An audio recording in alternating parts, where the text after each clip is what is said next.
Aujourd'hui, nous nous retrouvons pour une vidéo un petit peu particulière. L'été dernier, j'ai eu la chance de faire la randonnée des gorges de Samaria, dans le sud-ouest de la Crète, en Grèce. Elles ont la réputation d'être particulièrement intéressantes, et pour tout vous avouer, c'est vraiment le cas. Par contre, elles recèlent bien des dangers que je vous révélerai un petit peu plus tard dans la vidéo.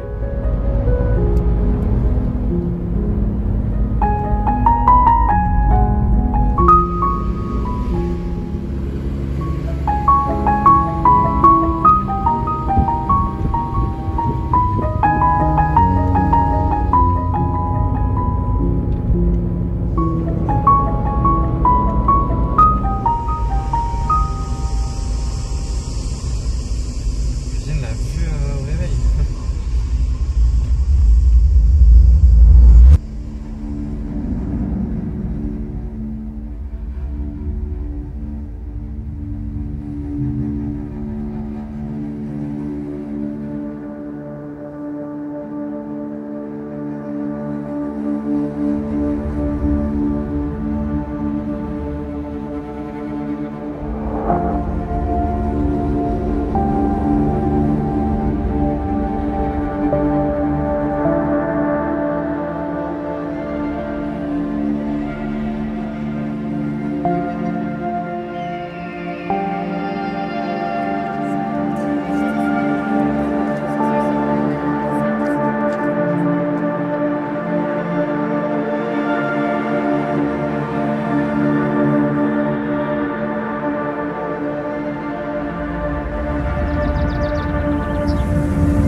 Oui,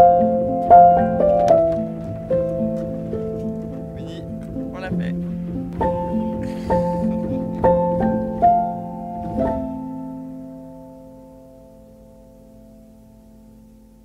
Et bon retour. J'espère que tu as autant apprécié cette randonnée que moi à la faire. Hors du temps, à travers des paysages méditerranéens somptueux, elles resteront à jamais gravées dans ma mémoire.